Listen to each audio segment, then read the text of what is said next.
मैं समअप करूं तो 3 एरियाज हमने कहा है। डिग्री हासिल कर ली उन्होंने, लेकिन उनके पास एक्सपोजर नहीं है। एक्सपोजर के बाद साथ उनके पास कम्युनिकेशन का इशू है। और तीसरा बड़ा इशू है लेटेस्ट टूल के साथ अवेयरनेस। नए नए टूल्स हैं, उनको एग्जीक्यूट करना, उनको यूज करना, उनको अपने वर्क के साथ जिस एरिया के अंदर मौजूद हैं, जिस एरिया को आप जिस एरिया में स्टडी की हुई है, उससे लिंक करना। अगर आप मेडिकल के हो तो आपको मेडिकल के अंदर उसकी पूरी एक्सपर्टीज है। अगर आपने लॉ किया हुआ है तो क्या आप लॉ के अंदर जो चीजें हैं मौजूद है उसको आप एक्सप्लोर किया कभी, यहाँ तक है। तो ये इश्यूज हैं। तो जब हम अप्लाई करते हैं जॉब के लिए तो हमारे पास एक इशू क्रिएट होता है। तब इशू होता है क्योंकि हमारे पास एक्सपोजर नहीं है, हमने प्रैक्टिस की हुई है, हमने प्रैक्टिकल नॉलेज को इस्तेमाल नहीं किया हुआ, हमने उसको अपने नॉलेज को एक्सपोज नहीं किया हुआ, हमारे पास कोई एविडेंस नहीं है, हमारे कोई प्रैक्टिकल एक्सपीरियंस नहीं है। तो फिर क्या प्रॉब्लम आता है? क्या कहते हैं, employer ask graduate for experience, लेकिन वो कहते हैं जी एक्सपीरियंस नहीं है तो नौकरी कैसे मिलेगी, नौकरी नहीं मिलेगी तो एक्सपीरियंस कैसे होगा। ये एक बड़ा इश्यू बनता है। एम्प्लॉयर कहते हैं जी हमें एक्सपीरियंस चाहिए, तो जो फ्रेश कहता है, ग्रेजुएट क्या कहता है, जी जॉब मिलेगी तो एक्सपीरियंस आएगा ना, तो मैं एक्सपीरियंस कहाँ से लाऊं जब मेरे पास जॉब नहीं है। तो ये एक पैराडॉक्स है, ऑपोजिट है, तजाद है कि one is asking one thing और another is experience something and also. ये एक आम चीज है ना कि जी जॉब होगी तो एक्सपीरियंस आएगा ना, एक्सपीरियंस नहीं होगा जॉब कहाँ से मिलेगी। ये दोनों इश्यूज हैं। अब हम थोड़ा सा इसको समझने की कोशिश करते हैं, इसको थोड़ा थोड़ा सा समझने की करते हैं, इसको आसान अंदाज में देखते हैं कि एक्सपीरियंस का मतलब ये नहीं होता आप एक्सपीरियंस किसी इदारे में जॉब की हो, आपने वहां से एक तनख्वाह ले रहे हो, आपने सुबह 9 to 5 तक जॉब की हो, इसको वो जॉब नहीं कहते। ये एक्सपीरियंस नहीं है। मैं ये क्लियर करता हूँ, यहाँ पे चीजें थोड़ी सी हैं कि एक्सपीरियंस जब आप बात मानते हैं, आप नहीं है कि आपने किसी दफ्तर में काम किया है, आपने सैलरी कितनी सैलरी पर, बल्कि इसका मतलब क्या होता है?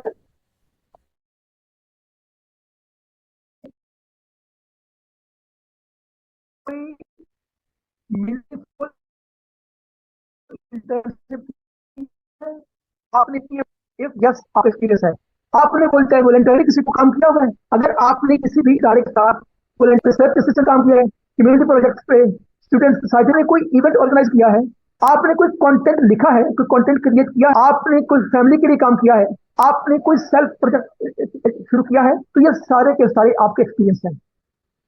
आप कॉलेज में पढ़ रहे हो, आप यूनिवर्सिटी में पढ़ रहे हो, आपने साइड बाय साइड किसी भी काम के अंदर पार्टिसिपेट किया है, आपने फैमिली में किसी मेंबर की हेल्प की है, आप इंग्लिश बोलनी आती है आपको, आपने किसी फैमिली के अंदर, किसी रिलेटिव के अंदर, किसी मोहल्ले में किसी बच्चे को बोलना सिखाया है, ये आपका एक्सपीरियंस है। आपने किसी यूनिवर्सिटी के अंदर आपको असाइनमेंट की मिली, प्रोजेक्ट मिला, आपने उस पर काम किया, ये आपका एक्सपीरियंस है। आपने किसी रिसर्च के तौर पर काम किया, आपने कोई भी इवेंट ऑर्गेनाइज किया, तो ये आपका एक्सपीरियंस है।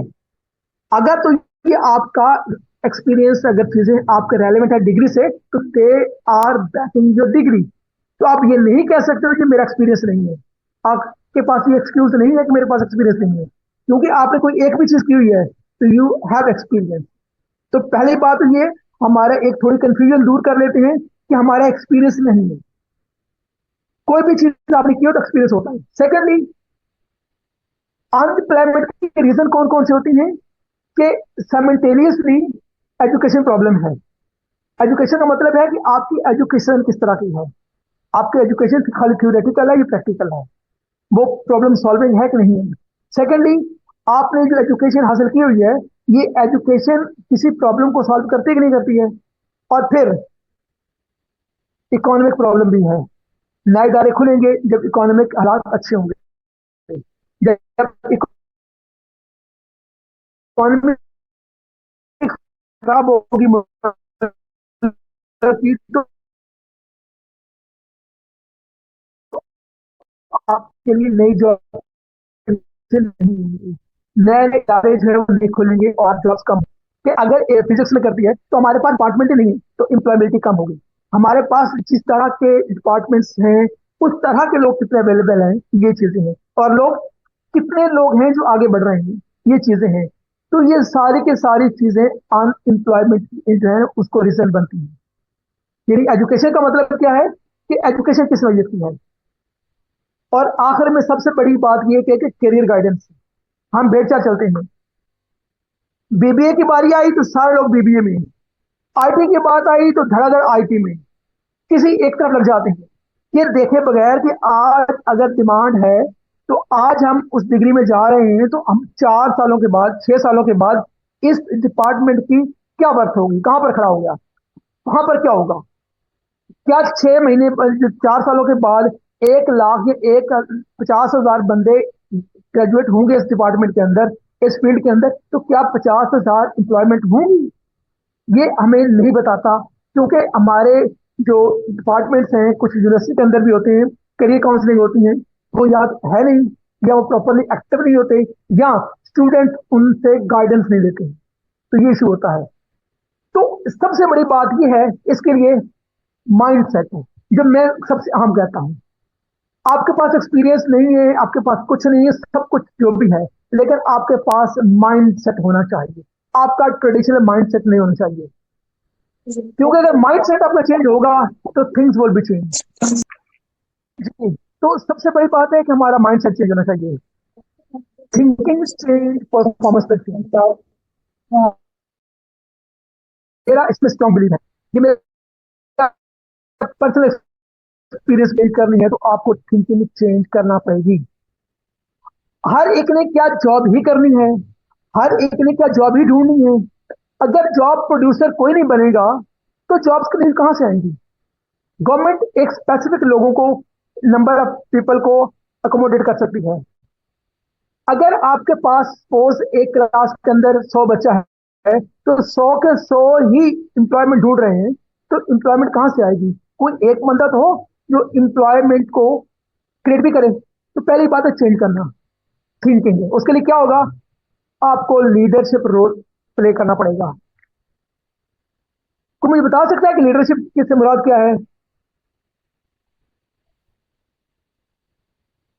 अभी सलमान साहब का मैसेज पढ़ रहा हूँ, तो वो कहते हैं, I think this is the responsibility of universities, they should provide practical training. जी जी, अभी बात करता हूँ सलमान, ये तो मेरा इशू है। मैं तो यूनिवर्सिटी को, गवर्नमेंट को तो ब्लेम करना ही नहीं है, मैं तो सिर्फ आपसे बात कर रहा हूँ। सिर्फ मैं चाहता हूँ कि स्टूडेंट से बात की जाए और क्या हमारे पास पॉसिबिलिटीज हैं। चले जी, आप मुझे बताइएगा कि हम लीडरशिप की बात करते हैं, तो मैंने कहा है कि आपका माइंडसेट चेंज होना है। आपको लीडरशिप रोल होता है, इससे मुराद क्या है, आप लीडरशिप रोल को क्या समझते हैं। प्रैक्टिकल एक्सप्रेशन कहाँ कहाँ से आएगा। वेरी गुड, जबरदस्त जी, बताता सलमान। मैं इंशाल्लाह ये खत्म होने से पहले आपको हर चीज क्लियर करके जाऊंगा। मैं सर आपको इसमें सर इसमें प्रैक्टिकल लीडरशिप जो रोल है उसे अपनी टोटल जो उसके साथ नीचे टीम है उसको लीड करना होता है। उसमें ऐसी चीजें होनी जबरदस्त। चाहिए और जैसे कि मुकाबली कहता है कि एक लीडर को शेर की तरह ताकतवर और फॉक्स की तरह चालाक होना चाहिए। जबरदस्त, ठीक है, एग्री। जी, और कोई